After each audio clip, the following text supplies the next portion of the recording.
शमशाबाद के इलाके नूरानपुर में रेगिस्तान के बीचों बीच एक कच्ची मिट्टी का पुराना सा घर था, जहां एक 80 साल का बुजुर्ग फकीर तन्हा रहता था। उस रात भी वो सोया हुआ था। रात गहरी हो चुकी थी, जैसे सन्नाटा चीख बन गया हो। तभी अचानक दरवाजे पर दस्तक हुई। फकीर की आंख खुल गई। वो अपने आप से बुदबुदाया, इस वक्त यहाँ कौन आ सकता है?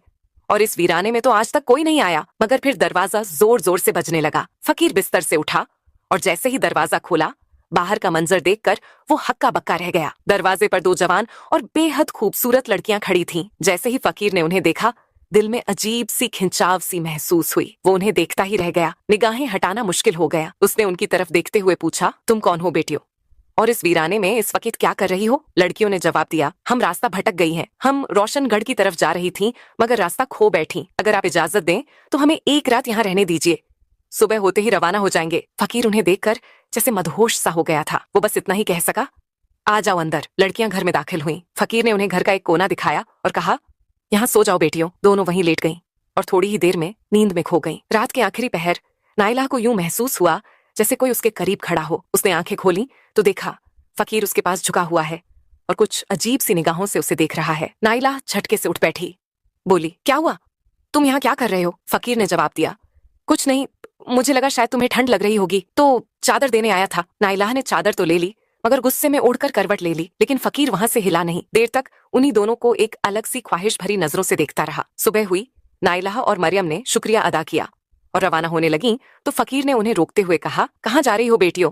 रोशनगढ़ तो बहुत दूर है। तुम जवान लड़कियां हो, आज की रात और रुक जाओ, फिर मैं तुम्हारे जाने का कोई इंतजाम कर दूंगा। ये कहकर फकीर उनके करीब आया, मगर नाइला और मरियम ने कहा, नहीं, हमें जाना है। तब फकीर बिल्कुल पास आ गया और नाइला का हाथ पकड़ते हुए बोला, बस एक रात की बात है बेटियों, रुक जाओ। नाइला ने झटके से हाथ छुड़ाया और गुस्से में बोली, क्या मतलब? फकीर ने कहा, कल मैं तुम्हारे जाने का कोई इंतजाम करवा दूंगा। अब भी वो उन्हें अजीब सी नजरों से देख रहा था, जैसे उसके जहन में कोई चाल हो। लड़कियां उसकी बातों में आ गईं और रुकने के लिए तैयार हो गईं। सारा दिन फकीर उनसे नरमी और मोहब्बत से बातें करता रहा और उन्हें उसी तरह देखता रहा जैसे वो उनके पास आना चाहता हो। रात हो चुकी थी। दोनों लड़कियां कोने में अपने बिस्तर पर जाकर लेट गईं। फकीर भी अपने बिस्तर पर लेट गया। रात के आखिरी पहर जब सन्नाटा गहरा होता जा रहा था, फकीर चुपके से अपने बिस्तर से उठा और धीमे धीमे कदमों से लड़कियों की तरफ बढ़ा। वो काफी देर तक उन दोनों को देखता रहा। फिर उनमें से एक, जो बेहद खूबसूरत थी, नाइला, उसके पास जाकर बैठ गया। फकीर ने नरमी से उसके माथे पर हाथ फेरना शुरू कर दिया। अचानक नाइला की आंख खुली और वो हड़बड़ाकर उठ बैठी। क्या हुआ?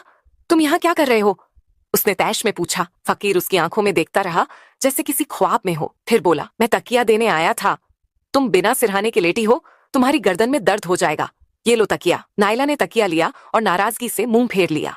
बोली, जाओ यहाँ से। फकीर अपने बिस्तर पर जाकर फिर लेट गया। रात को वो अपने आप से बातें करने लगा। सुबह ये लड़कियां चली जाएंगी, आज मेरा आखिरी मौका था। लेकिन वो भी चला गया। फिर उसने खुद से कहा, नहीं, मैं उन्हें ऐसे ही नहीं जाने दूंगा। कोई ना कोई जुगाड़ लगाना होगा। मुझे कल किसी तरह इन्हें रोकना होगा। इन्हीं सोचों में डूबा हुआ फकीर आखिरकार सो गया। सुबह हुई। लड़कियां उठीं और फकीर के पास आईं। उन्होंने कहा, अगर हमारे जाने का बंदोबस्त हो गया हो तो हमें रवाना कर दो। बताओ, क्या इंतजाम किया है? फकीर उन्हें कुछ पल एक चाहत भरी नजर से देखता रहा। फिर धीरे से बोला, नहीं, तुम आज यहाँ से नहीं जा सकती। फकीर की ये बात सुनकर दोनों लड़कियां हैरानी से एक दूसरे को देखने लगीं। फिर नाइला ने पूछा, क्यों? हम आज क्यों नहीं जा सकती? फकीर ने नर्म आवाज में कहा, तुम्हें एक रात और रुकना होगा। मरियम ने उसकी तरफ हैरत से देखा और कहा, क्यों? क्या बात है? सब खैरियत तो है, आखिर हम क्यों रुकें? फकीर ने सांस लेते हुए जवाब दिया, अभी तुम्हारे जाने का कोई इंतजाम नहीं हो पाया है। फिर उसने कहा, उम्मीद है कल एक काफिला यहाँ से होकर रोशनगढ़ की तरफ जाएगा। जब लड़कियों ने काफिला सुना तो थोड़ा इत्मीनान हुआ। चलो, कल काफिले के साथ निकल जाएंगे, आज की रात और रुक जाते हैं, उन्होंने एक दूसरे को देखकर कहा। फकीर ये सुनकर दिल ही दिल में बहुत खुश हुआ। एक रात और मिल गई, उसने अपने आप से कहा। पूरा दिन वो चुपचाप दूर से बैठा उन्हें देखता रहा। उसकी निगाहें अब और भी गहरी हो चुकी थीं, जैसे उन निगाहों में अब खामोश ख्वाहिशें पल रही हों। रात फिर से ढलने लगी। नाइला और मरियम अपने बिस्तर पर जाकर लेट गईं। फकीर भी अपने बिस्तर पर लेट गया, मगर उसका दिल अब बेचैन था। उसकी आंखें छत को नहीं, कमरे के उस कोने को घूर रही थीं जहां लड़कियां सोई हुई थीं। सांसें तेज थीं और दिल में अजीब सी हलचल उठ रही थी। धीरे धीरे वो बिस्तर से उठा, चुपके से उनकी तरफ बढ़ा। काफी देर तक वो उन दोनों को ऊपर से नीचे तक देखता रहा। फिर वो नाइला के पास जाकर बैठा और नरमी से उसके बालों को सहलाने लगा। अचानक नाइला थोड़ी सी हिली। फकीर को लगा कहीं वो जाग ना जाए, तो वो घबरा कर वहां से हट गया और मरियम के पास चला गया। अब उसने मरियम का हाथ अपने हाथों में ले लिया और उसके चेहरे को देर तक देखता रहा। उसकी आंखों में अब सिर्फ तमन्ना नहीं, कोई पुरानी प्यास उतर आई थी। तभी अचानक मरियम की आंख खुल गई और वो चीख पड़ी, मगर फकीर ने झट से अपना हाथ उसके मुंह पर रख दिया ताकि आवाज बाहर ना निकले। फिर वो हड़बड़ाकर वापस अपने बिस्तर पर चला गया और ऐसे लेट गया जैसे कुछ हुआ ही ना हो। मरियम सारी रात उसी सोच में डूबी रही। ये फकीर मेरे पास क्यों आया था? ये क्या करने की कोशिश कर रहा था? इसके इरादे तो बिल्कुल ठीक नहीं लगते। वो डर के मारे कांपती रही और सोचते सोचते आखिरकार उसे नींद आ गई। सुबह हुई, लड़कियां उठीं और फकीर के पास आईं। काफिला आ गया है क्या? अब हमें इजाजत दो, उन्होंने कहा। फकीर कुछ देर तक उनकी आंखों में देखता रहा, फिर बोला, लेकिन काफिला तो अभी तक नहीं आया। लड़कियां चौंक गईं। मगर तुमने तो कहा था कि काफिला आज आ जाएगा, फकीर ने थकी हुई आवाज में कहा। हाँ, आना था, शायद शाम तक आए। लड़कियों ने आपस में देखा और कहा, ठीक है, हम शाम तक और इंतजार कर लेते हैं। फकीर ने बस सिर हिलाया और कुछ नहीं कहा। अब वो आंगन में बैठा था और दूर से लड़कियों को फिर उसी अजीब नजरों से देख रहा था। एक लड़की ने दूसरी से कहा, इसकी निगाहें मुझे ठीक नहीं लगती। दूसरी ने सिर हिलाया। हाँ, तुम ठीक कह रही हो, हमें जल्दी से यहाँ से निकल जाना चाहिए। हम जवान लड़कियां हैं और इसके दिल में ना जाने क्या चल रहा है। पहली लड़की बोली, हाँ, ये रात को मेरे पास आया था और मुझे छूने की कोशिश कर रहा था। दूसरी ने भी कहा, उसने मेरे साथ भी वही किया। आज हमें किसी भी हालत में रात नहीं रुकना चाहिए। शाम को काफिला आए या ना आए, हमें निकल जाना है। फकीर अभी दूर से उन्हें देख रहा था, बिल्कुल वैसे ही जैसे कोई शिकारी अपने शिकार पर नजर रखता है। शाम हो चुकी थी। इससे पहले कि लड़कियां खुद उसके पास आती, फकीर खुद आ गया। देखो, उसने कहा, मुझे लगता है काफिला अब सुबह तक आएगा। सोचा तुम्हें पहले ही बता दूं, उनके पास सामान बहुत होता है। धीरे धीरे चलते हैं, आज की रात और रुक जाओ। लड़कियां अब झल्ला गईं। एक ने तेजी से कहा, हम अब और नहीं रुक सकते, चाहे काफिला आए या ना आए, हम अभी निकल रही हैं, हमें अब मत रोको। फकीर और करीब आया। थोड़ी ही देर में रात हो जाएगी। तुम जवान लड़कियां हो, इस वीराने में कहाँ जाओगी? यहाँ जानवर भी घूमते हैं, अगर कोई नुकसान पहुंचा तो? उसके लहजे में फिक्र कम और चाल ज्यादा थी। लड़कियों को अब पूरा यकीन हो गया, ये सब कोई नई चाल है। लेकिन उन्होंने एक दूसरे को देखकर कहा, हमारे पास और कोई चारा नहीं, एक रात की तो बात है, रुक जाते हैं। उन्होंने सख्ती से फकीर से कहा, ठीक है, मगर ये आखिरी रात है, कल सुबह चाहे काफिला आए या ना आए, हम निकल जाएंगे। फकीर ने मुस्कुराकर कहा, ठीक है, मगर उसके चेहरे की मुस्कान में अब कुछ और ही छुपा हुआ था। रात हो चुकी थी। नाइला और मरियम अब पूरी तरह सतर्क थीं। एक कोने में लेटी थीं, मगर उनकी आंखें खुली हुई थीं। वो डर और शक में डूबी हुई थीं। आपस में धीमी आवाज में बात कर रही थीं। उम्मीद है आज की रात जल्दी बीत जाए। नाइला ने कहा, हाँ, बस आंखें बंद करके ऐसे लेटे रहो जैसे हम सो चुकी हैं। मरियम ने जवाब दिया। फकीर अपने बिस्तर पर लेटा था, मगर उसकी एक आंख खुली हुई थी। वो बार बार उनकी तरफ देख रहा था, ये जानने के लिए कि क्या वो सच में सो गई हैं। जब उसने देखा कि वो अब हिलडुल नहीं रही, उसने भी आंखें बंद कर ली, मगर उसका दिल अभी भी करवटें ले रहा था। कुछ देर बाद जब उसे यकीन हो गया कि लड़कियां सो चुकी हैं, वो धीरे से उठकर उनकी तरफ चल पड़ा। काफी देर तक वो उनके पास खड़ा रहा, जैसे उनके हाव भाव को पढ़ रहा हो। फिर वो नाइला के पैरों के पास बैठ गया और धीरे धीरे उनके पैर सहलाने लगा। तभी नाइला की आंख हल्की सी खुल गई। फकीर को एहसास हुआ तो वो फौरन पीछे हट गया। अब वो मरियम के पास गया और उसके पास बैठकर उसका माथा सहलाने लगा। अचानक मरियम की आंख खुल गई। उसने घबराकर करवट ली और मुंह नीचे कर लिया। कुछ बोली नहीं, मगर उसकी हरकतों से पता चल गया कि वो जाग चुकी है। फकीर चुपचाप उठा और फिर अपने बिस्तर पर जाकर लेट गया। उसकी धड़कनों में घबराहट थी, मगर चेहरे पर कोई परेशानी नहीं थी। सुबह हो चुकी थी। लड़कियां उठीं और सीधा फकीर के पास गईं। हाँ, आया क्या तुम्हारा काफिला, या अब कोई नया बहाना है? उन्होंने तीखे लहजे में पूछा। फकीर कुछ देर खामोश रहा, फिर बोला, काफिला तो नहीं आया। अब नाइला और मरियम झल्ला चुकी थीं। हमें तो पहले ही पता था कि कोई काफिला नहीं आने वाला। तुम हमें किसी और मकसद के लिए यहाँ रोक रहे हो, हमें सब समझ आ चुका है। अब हम एक पल भी यहाँ नहीं रुक सकते। उनमें से एक लड़की ने दूसरी का हाथ पकड़ा और कहा, चलो यहाँ से चलते हैं। जैसे ही वो झोपड़ी से बाहर निकलने लगी, फकीर अचानक उनके सामने आकर खड़ा हो गया और रास्ता रोकते हुए बोला, तुम यहाँ से नहीं जा सकती। लड़कियों ने कहा, रास्ते से हट जाओ वरना हम जोर से चिल्लाएंगी। फकीर ने धीरे से कहा, तुम्हारी आवाज यहाँ सुनने वाला कोई नहीं है। तुम क्या चाहते हो? हमें क्यों रोक रहे हो? तुम हमारे बाप की उम्र के हो, कोई तो शर्म करो, कोई तो लिहाज करो। एक लड़की ने गुस्से में कहा। फकीर ने संजीदगी से कहा, जैसा तुम्हें दिख रहा है वैसा नहीं है। तुम जिस शख्स की तलाश में रोशन घर जा रही हो, क्या पता वो यहीं कहीं हो। हमें यहाँ एक पल भी नहीं रुकना। लड़कियों ने और भी गुस्से से कहा, और तुम्हें ये कैसे मालूम कि हम रोशनगढ़ में किसी को ढूंढने जा रही हैं? उन्होंने सवाल किया। फकीर बोला, ये बात मैं अभी नहीं बता सकता, मगर अगर तुम आज की रात यहीं रुकती हो तो यही तुम्हारे हक में बेहतर होगा। फिर वही चाल। लड़कियां अब चौंक चुकी थीं। एक बूढ़े आदमी को क्या हो गया है, क्यों बार बार हमें रोक रहा है? वो सोचने लगी। फकीर ने फिर कहा, मैंने कहा ना, बस एक रात और रुक जाओ, कल सुबह तुम्हारे सारे सवालों के जवाब मिल जाएंगे और शायद तुम्हें रोशनगढ़ जाने की भी जरूरत ना रहे। फकीर ने बात खत्म की। लड़कियां अब उलझन में थीं। वो हैरानी से एक दूसरे को देखने लगी। ये कैसे जानता है कि हम किसे ढूंढ रही हैं और क्या हमारा कोई मसला है? उनके जहन में सवालों का तूफान था, मगर अब उन्हें फकीर पर बिल्कुल भी एतबार नहीं रहा। उन्होंने फकीर को धक्का दिया और झोपड़ी से बाहर निकल गईं। फकीर उनके पीछे पीछे भागा और पीछे से आवाज दी, रुको, सब कुछ बर्बाद हो जाएगा अगर तुम चली गई तो। काफी दूर जाने के बाद लड़कियां थककर एक जगह बैठ गईं। उनका दम फूल रहा था, मगर दिलों में अब भी डर और बेचैनी बनी हुई थी। अचानक पीछे से फकीर हांफता हुआ उनके करीब आ गया। उसकी सांसें तेज थीं। मैं आखिरी बार तुमसे कह रहा हूं, उसने धीमे लेकिन यकीन भरे लहजे में कहा, आज रात मत जाओ।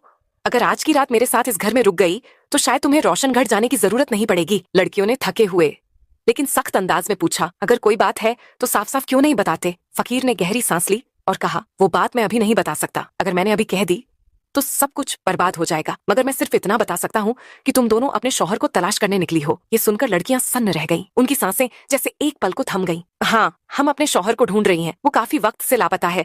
हमने कई इलाकों में ढूंढा, अब रोशनगढ़ की तरफ जा रही है। लेकिन तुम्हें ये सब कैसे मालूम?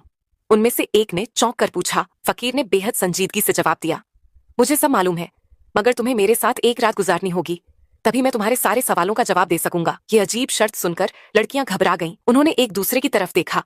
डर, शक और उलझन उनकी आंखों में साफ नजर आ रही थी। ये फिर कोई नई चाल है क्या? अब ये रात में हमारे साथ क्या करने वाला है? वो मन ही मन सोचने लगी। फकीर अब भी वहीं खड़ा था, बेहद संजीदा और ठहरा हुआ। कुछ देर सोच विचार के बाद नायला बोली, ठीक है, चलो एक रात और वहीं रुक जाते हैं। मरियम ने हामी भरी, हाँ, मगर ये आखिरी रात होगी।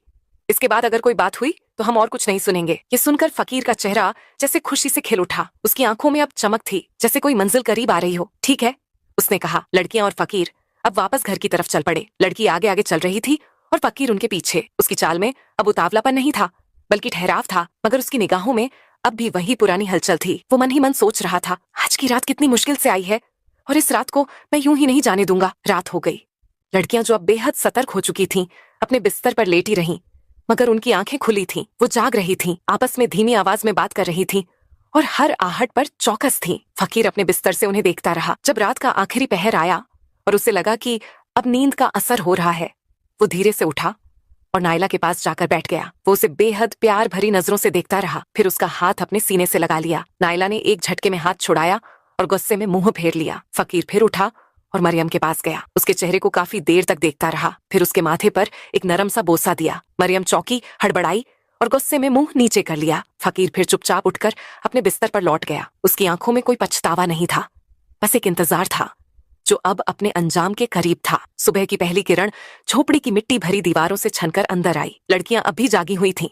उनके चेहरों पर नींद नहीं, बल्कि बेचैनी और खौफ का असर साफ नजर आ रहा था। इस बार उन्होंने बिना कुछ कहे, बिना फकीर से पूछे वहां से निकलने की ठानी। जैसे ही वो झोपड़ी से बाहर निकलने लगी, उनकी निगाह एक कोने में बैठे शख्स पर पड़ी। वहां एक नौजवान बैठा था, खूबसूरत रोशन चेहरा, शफाफ लिबास पहने हुए, मगर उसका चेहरा दूसरी ओर था। लड़कियां हैरान हो गईं। वो उसके पास गईं और पूछा, तुम कौन हो? नौजवान ने जब धीरे से अपना चेहरा उनकी तरफ घुमाया तो दोनों लड़कियां हक्की बक्की रह गईं, जैसे उनके पैरों तले जमीन खिसक गई हो। वो जोर जोर से चिल्लाने लगी, ये तो हमारा शौहर है। वो भागती हुई उस नौजवान से लिपट गईं। आंसुओं से उनकी आंखें भर गईं। उनके लिए ये पल किसी जादू से कम ना था। तुम यहाँ कैसे आ गए? क्या हम कोई ख्वाब देख रही हैं? नायला ने कांपती हुई आवाज में पूछा। नौजवान ने उन्हें अपने गले से लगाए रखा और धीमे से कहा, नहीं, ये ख्वाब नहीं, हकीकत है। मैं वापस आ गया हूँ। लड़कियों की खुशी की कोई इंतहा नहीं रही। बरसों से जिसकी तलाश में थी, आज वही उनके सामने था। लेकिन तुम कहाँ थे? मरियम ने पूछा। और तुम इस फकीर के घर में कैसे पहुंचे? वो आदमी तो हमें बिल्कुल ठीक नहीं लगा। क्या तुम उसे जानते हो? नौजवान ने उनकी आंखों में देखा। अब उसकी आंखों में राज नहीं, बल्कि राहत थी। उसने कहा, पहले फकीर को बुलाकर लाओ, देखो वो कहाँ है। लड़कियां झोपड़ी के हर कोने में ढूंढने लगी, मगर फकीर कहीं नहीं था। वो वापस आकर बोली, वो तो कहीं नहीं है, लगता है जैसे वो गायब हो गया हो।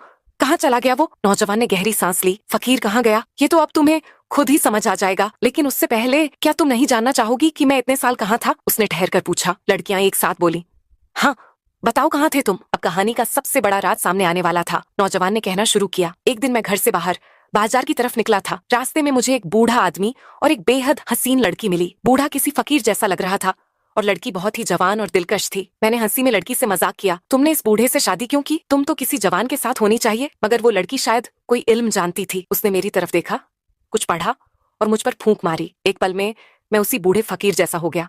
उसकी शक्ल मेरी हो गई और फिर उसने कहा, ये तेरी सजा है, अब तू सारी उम्र इसी हाल में रहेगा। लड़कियां अब पथराई हुई आंखों से सब कुछ सुन रही थीं। उनकी सांसें थम चुकी थीं। मगर नौजवान ने आगे कहा, उसने एक उम्मीद भी दी। कहा, अगर तेरे अपने जिनसे तू मोहब्बत करता है तुझे ढूंढते हुए इस वीराने तक पहुंचे और तेरे साथ वक्त बिताएं बिना तेरी असलियत जाने, तब तू अपनी असल शक्ल में लौट सकेगा। और हाँ, एक और शर्त थी, तू खुद अपनी पहचान नहीं बता सकता। अब लड़कियां थरथरा रही थीं। तो क्या तुम वही फकीर थे? उन्होंने कांपती आवाज में पूछा। नौजवान ने सिर झुकाकर कहा, हाँ, मैं ही था वो फकीर। नौजवान की बात सुनते ही उनकी आंखों में आंसू भर आए, मगर इन आंसुओं में अब अफसोस था, शर्मिंदगी थी। वो भागकर एक बार फिर उसके गले से लग गईं। हमें माफ कर दो, हम तुम्हें पहचान ही नहीं सके। नौजवान ने उनके सिर पर हाथ फेरते हुए कहा, इसमें तुम्हारा कोई कसूर नहीं। तुम जानती ही नहीं थी कि मैं तुम्हारा शौहर हूँ। तुम्हारा दिल सच्चा था, नीयत पाक, और उसी सच्चाई ने मेरी सजा को तोड़ दिया। अब तीनों ने फिर से एक नई जिंदगी शुरू की, मगर इस बार उनके दरमियान कोई राज नहीं था, कोई फासला नहीं था। अब सिर्फ भरोसा था, वफा थी, और एक ऐसा रिश्ता जो सज्जा से भी गुजरकर और भी मजबूत बन चुका था। मोहब्बत अगर सच्ची हो तो वह हर आजमाइश, हर वक्त और हर फासले को पार करके वापस लौट आती है। मगर अगर मोहब्बत में गुरूर आ जाए तो वही मोहब्बत सज्जा बन जाती है। लेकिन अगर सब्र, वफा और खुलूस के साथ निभाई जाए तो वही मोहब्बत एक दिन इनाम बन जाती है। इंसान की बाहरी सूरत कुछ भी हो, असली पहचान उसके दिल की सच्चाई और नीयत की पाकीज़गी से होती है। अगर आपको ये कहानी पसंद आई हो तो इसे लाइक जरूर कीजिएगा, शेयर भी जरूर कीजिएगा। नीचे कमेंट बॉक्स में जरूर बताइएगा कि इस कहानी का कौन सा हिस्सा आपके दिल को सबसे ज्यादा छू गया।